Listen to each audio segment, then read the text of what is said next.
अस्मत्कुरुसमारम्भां यतिशेखरमध्यमां लक्ष्मीवल्लभपर्यन्तां वन्दे गुरुपरम्पराम् ஆழ்வார்கள்வாழி அருளிச் செயல்வாழி தாழ்வாதுமில் குறவர்தாம் வாழி ஏழ்வாறுமைய அவர்களுரைத்தவைகள்தாம் வாழி செய்யமறை தன்னுடனே சேர்ந்து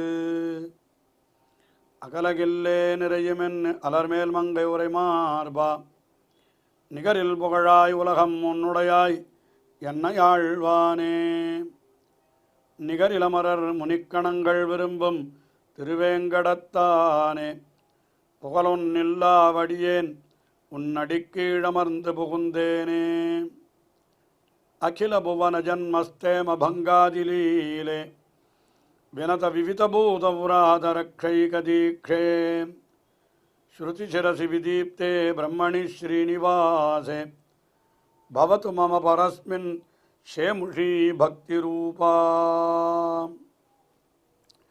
श्रीमान वेंकटनाथार्य कवितार्किककेसरी वेदांताचार्यवर्यो मे सन्निधत्तां सदा हृदि திருவேங்கடமுடையானுடைய தயை என்கிற திருக்கல்யாண குணத்தை துதித்து 100க்கும் மேற்பட்ட ஸ்லோகங்களை அருளி செய்துள்ளார் வேதாந்த தேசிகன். தயாசதகம் என்றே வழங்கப்பெறுகின்ற இந்த ஸ்தோத்திரத்திலே தயை என்கிற திருக்கல்யாண குணத்தை ஒரு தேவியாக உருவகப்படுத்தி அவளையே நோக்கி அருளி செய்வதாக ஸ்லோகங்களை வேதாந்த தேசிகன் அருளி செய்துள்ளார். அதிலே அந்த தயாதேவியினுடைய பெருமைகளை பலவாறு எடுத்து உரைக்கிறார். திருவேங்கடமுடையானுடைய தயைதான் நம்ம எல்லாரையும் காக்கிறது என்பதுதான் அது நேரடியான ஒரு விஷயம். அது இப்படி பலவிதமாக ஸ்லோகங்களிலே மிக அற்புதமாக காட்டி கொண்டு வருகிறார் வேதாந்த தேசிகன். அதிலே இன்றைய தினம் முதலிலே 13வது ஸ்லோகம். இந்த 13வது ஸ்லோகத்திலே என்ன தெரிவிக்கிறார்?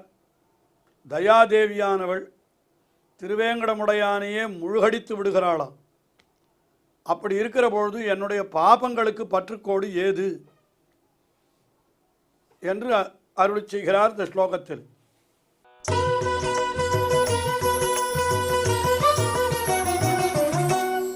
பகவதி தயே பவத்யா விருஷகிரிநாதே சமாப்ளுதே துங்கே அப்ரதிகமஜ்ஜனானாம் ஹஸ்தாலம்போ மதாகசாம் ரிக்யா. பகவதி தயே என்கிறார். அதாவது தயாதேவியை ஒரு பகவதி பகவான் என்னால் அது பெருமானை சொல்லுகிறது. பகவதி என்று சொன்னால் அது அந்த பகவானுடைய பத்தினியான பிராட்டியை தெரிவிக்கிறது. அப்போ பகவதி தயே என்று சொன்னால் என்ன? மிகவும் பெருமை படைத்த தயாதேவியே என்று சொல்லுகிறார். அவள் என்ன செய்திருக்கிறாள் என்னால் விருஷகிரிநாதே துங்கே சமாப்ளுதே. துங்கே மிகவும் உத்துங்கனாய் உயர்ந்த இடத்தில் இருக்கிறவனான விருஷகிரிநாதே சமாப்ளுதே சதி. விருஷகிரிநாதன் என்னால் திருவேங்கடமுடையான், அவனும் கூட முழுகி விட்டானான்.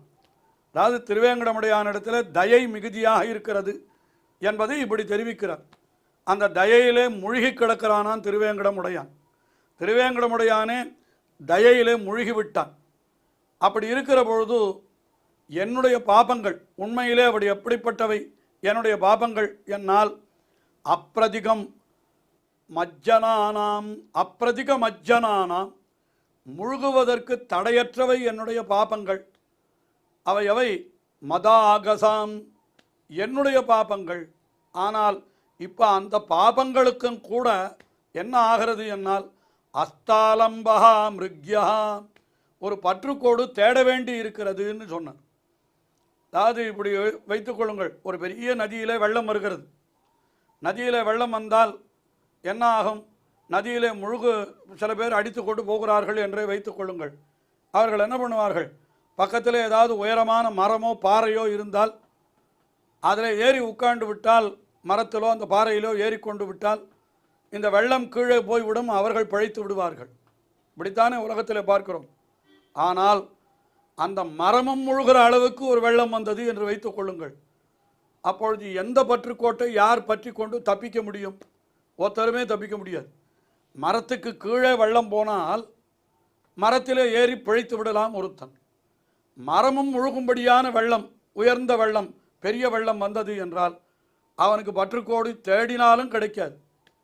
அந்த கதிதான் இப்பொழுது என்னுடைய பாபங்களுக்கு என்கிறார். ஏன்னா இங்கே திருவேங்கடமுடையான் அவனையே ஒரு மரம் என்று நினைத்து கொள்ளுங்கள்.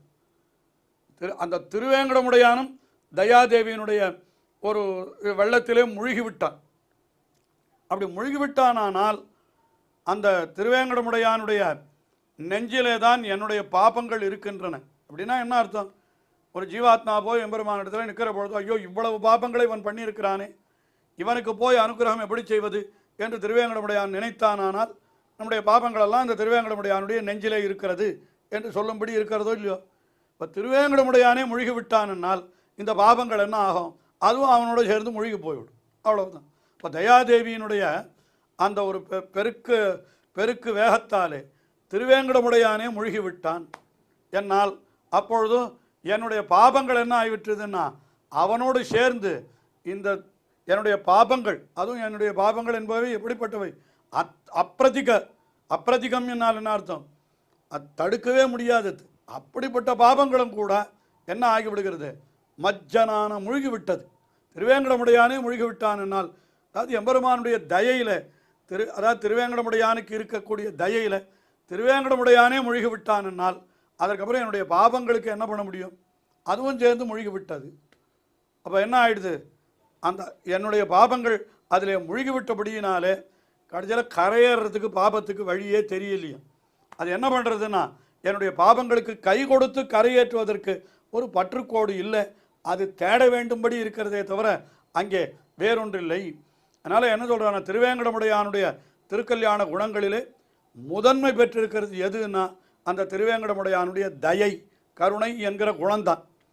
அதனால் அவன் அந்த தயை என்கிற கருணையில் அவனே முழுகி கிடக்கிற பொழுது என்ன பண்ணுவான்? அவன் தன்னுடைய கருணை பார்வையாலே அவன் என்னை குளிர கட்டாட்சித்து என்னை அவன் என்ன பண்ணுவான்? என்னுடைய பாபங்களை எல்லாம் கழித்து என்னை அவன் காத்தருள்வான். ஆகையினாலே எனக்கு அஞ்ச வேண்டியதில்லை. நான் அஞ்சாமல் இருப்பதற்கு என்ன காரணம் என்னால் தயாதேவியே பகவதி தயே நீயேதான் பவதி பவத்யேவா என்று இந்த ஸ்லோகத்தில் மிக அழகாக இந்த தயை என்கிறது திருவேங்கடமுடையானுடைய அந்த தயை என்கிற ஒரு பெரிய வெள்ளத்தில் திருவேங்கடமுடையானே மூழ்கி கிடக்கிற பொழுது என்னுடைய பாபங்களும் மூழ்கி விடாதா? அதற்கு பற்றுக்கோடு எப்படி தேட முடியும் என்பது போல இந்த இடத்துல இப்படி அருளி செய்கிறார். இப்படியெல்லாம் அந்த தயையானது ஜீவாத்மாக்களை கரையேற்றுவதாக இருக்கிறபடியினாலே இந்த தயை என்கிற திருக்கல்யாண குணம்தான் இந்த உலக வாழ்க்கை என்ற ஒரு பெரிய கடலையே தாண்டுவதற்கு ஒரு வழியாக இருக்கிறது என்று பெரியோர்கள் அருளி செய்கிறார்கள். ஆழ்வார்கள் மற்றும் ஆச்சாரியர்களெல்லாம் இந்த திருவேங்கடமுடையானுடைய தயை இருக்கிறது, அதாவது பகவானுடைய தயை, அதுதான் நம்மை கரையேற்றுகிறது இந்த சம்சாரத்திலிருந்து என்று அருளி செய்கிறார்கள் என்கிற கருத்தை 14வது ஸ்லோகத்திலே அருளி செய்கிறார்.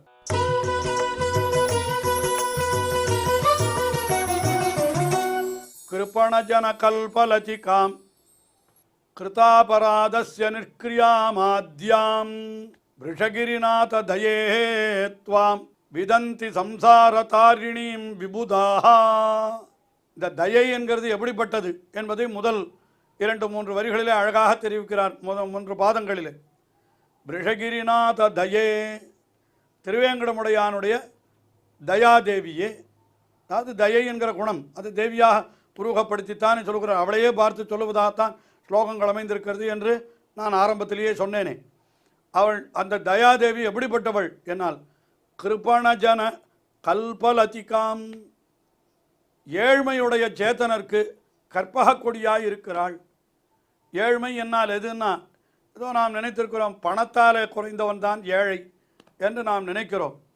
ஆனால் இதனுடைய உண்மையான விளக்கத்தை பெரியோர்கள் சொல்கிற பொழுது அவன் ஞானத்தாலே குறைந்திருந்தால் அவன் ஏழை, சக்தியாலே குறைந்திருந்தால் அவன் ஏழை என்று எல்லாவற்றாலும் குறைந்திருக்கிறவனைத்தான் ஏழை என்கிற சொல்லாலே சொல்லுகிறார். இந்த கிருபணை என்கிறது இந்த இடத்துல ஏழை என்கிற சொல்லினுடைய ஒரு, அதாவது கிருபண சொல்லுக்கு ஏழை என்பது தான் பொருள். அங்கே என்ன சொன்ன, கிருபண ஜன, ஏழ்மையுடைய சேத்தனர் என்று சொன்னார். யார் என்றால், இப்போ கர்மயோகம், ஞான யோகம், பக்தி யோகம் என்று புருஷோத்தம வித்யை பல விஷயங்களை பகவத்கீதையிலே தெரிவித்திருக்கிறார். அதாவது பகவானை அடைவதற்கு வழியாக இவைகளெல்லாம் சொல்லப்பட்டிருக்கின்றன. ஆனால் இத்தனையும் செய்வதற்கு நமக்கு உரிய ஞானம், சக்தி முதலானதெல்லாம் வேண்டுமே. ஆனால் அதெல்லாம் இல்லாதவர்கள் நாம் என்று அப்படி பார்த்தால் நாம் தான் ஏழை. ஏழை என்னால்னா இந்த மாதிரியான கடினமான உபாயங்களை செய்து பகவானை அடைவதற்கு நமக்கு எந்த விதமான தகுதியும் இல்லாது போய்விடுகிறது. அதனால் பக்தி யோகம் முதலான கொடிய, அதாவது பெரிய உபாயங்களை செய்ய முடியாமையால் வேறு கைமுதலற்று இருக்கக்கூடிய நாம் ஏழை. அப்படிப்பட்ட ஏழைக்கு அவர் எப்படி இருக்கிறாள் இந்த தயாதேவி என்னால், கல்பலதிகாம், கற்பக கொடி போலே இருக்கிறாள். அதாவது நான் செல்வத்தை சம்பாதிக்க வேண்டும் என்று வைத்துக் கொள்ளுங்கள், அதற்கு மிக மிக கடினமாக உழைக்க வேண்டும். ஆனால் கற்பக மரத்து அடியிலே போய் உட்காண்டு எனக்கு நிறைய செல்வம் வேணும் என்று கேட்டால் உடனே செல்வம் முழுக்கவும் கிடைத்து விடுகிறது. அப்போ என்ன, அதாவது சிரமமே விடாமல் செல்வத்தை அடைவதற்கு என்ன வழின்னா கற்பக மரம் தான். ஆனால் அந்த கற்பக மரம் இங்கே இல்லையே, என்ன செய்வது? அது எங்கேயோ மேலுலகத்திலே தான் இருக்கிறது என்று சொல்லுகிறார்கள். அது புராணங்களில் இப்படி சொல்லப்பட்டிருக்கிறது. ஆஹா, ஏழைக்கு கற்பக மரம் எப்படியோ அதுபோல இந்த கர்மயோக ஞான யோகங்கள் முதலானவற்றை செய்ய முடியாதவர்களுக்கு தயாதேவியே நீதான் கற்பக கொடி என்கிறார். வேண்டியதை கற்பக கொடி கொடுப்பது போல நீயும் வேண்டியவற்றை கொடுத்து விடுகிறாய் என்ன, அது ஒரு விஷயத்தை சொன்னார். இரண்டாவது, கிருதாபராதஸ்ய நிஷ்கிரியாம் ஆத்யாம், நிறைய பாபங்களை பண்ணினவனுக்கு சாஸ்திரங்களிலே பிராயச்சித்தம் என்று விதிக்கப்பட்டிருக்கிறது.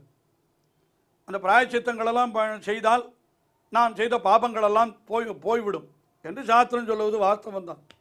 ஆனால் அந்த பிராயச்சித்தத்தை அனுஷ்டிப்பது என்பது எவ்வளவு கடினமான காரியம். ஏதோ ஒரு சொல்லுவா, சாந்திராயணம் என்று ஒரு பிராயச்சித்தம் சொல்லுவார்கள். ஏதோ சில தவறுகளை செய்து விட்டான், அபக்ஷம் புக்துவா சாந்திராயணம் சரேத், ஏதோ சாப்பிடக்கூடாத வஸ்துவை சாப்பிட்டுட்டான், அதுக்கு என்ன பண்ணணும்னா சாந்திராயணனும் விரதம் அனுஷ்டிக்கணும். ஆனால் சாந்திராயணன்றது ரொம்ப சுலபமான விரதம் இல்லை, ஒரு மாத காலம் அனுஷ்டிக்க வேண்டிய விரதம் அது.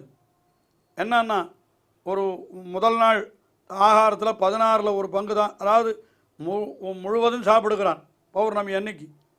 மறுநாள் பிரதம அன்னைக்கு என்ன பண்ணணும், ஒரு கவளம் குறைத்து கொள்ள வேண்டும், 16ல் ஒரு பங்கு குறைக்கணும்.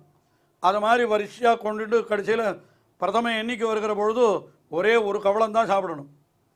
மறுபடியும் அமாவாசை அன்னைக்கு பூர்ணமாக பட்டினி தான் இருக்கணும். அப்புறம் மறுபடியும் ஒரு கவளமாக ஏற்றி கொண்டு போக வேண்டும்.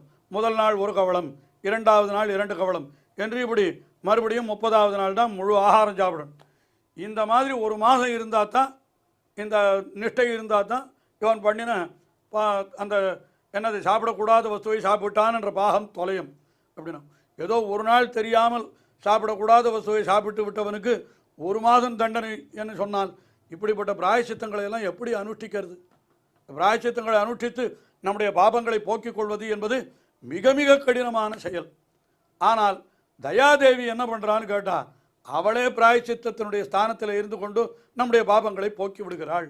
அதனால தான் கிருதாபராதஸ்ய நிஷ்கிரியாம் ஆத்யாம், ஆத்யாம் என்னாலனா முதல் பிராயச்சித்தமாக அவளே இருக்கிறாள். அதனால் ஒன்றும் நமக்கு பாபங்களை பண்ணிவிட்டோமே என்று அஞ்ச வேண்டிய அவசியமே இல்லை என்று அதைத்தான் சொல்லுகிறார்.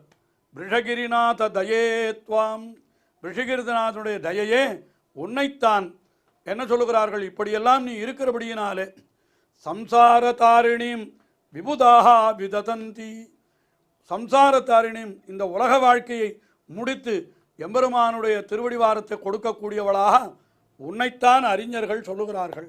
ரிஷிகள், ஆழ்வார்கள், ஆச்சாரியர்கள் அத்தனை பேரும் என்ன சொல்லுகிறார்கள்னா, எம்பெருமானுடைய தயை ஒன்றுதான் இவனை இந்த உலக வாழ்க்கையிலிருந்து விடுவிக்கும் என்று சொல்லுகிறார்கள் என்பதை இப்படி சமத்காரமாக வேதாந்த தேசிகன் இந்த ஸ்லோகத்தில் அருளி செய்கிறார். தொடர்ந்து அனுபவிப்போம். ஸ்ரீயக்காந்தாய கல்யாண நிதயே நிதயேர்த்தினாம் ஸ்ரீவேங்கட நிவாசாய ஸ்ரீனிவாசாய மங்களம். ஸ்ரீமத் சுந்தரஜாமாதிர் முனிமானசவாசினே சர்வலோக நிவாசாய ஸ்ரீனிவாசாய மங்களம்.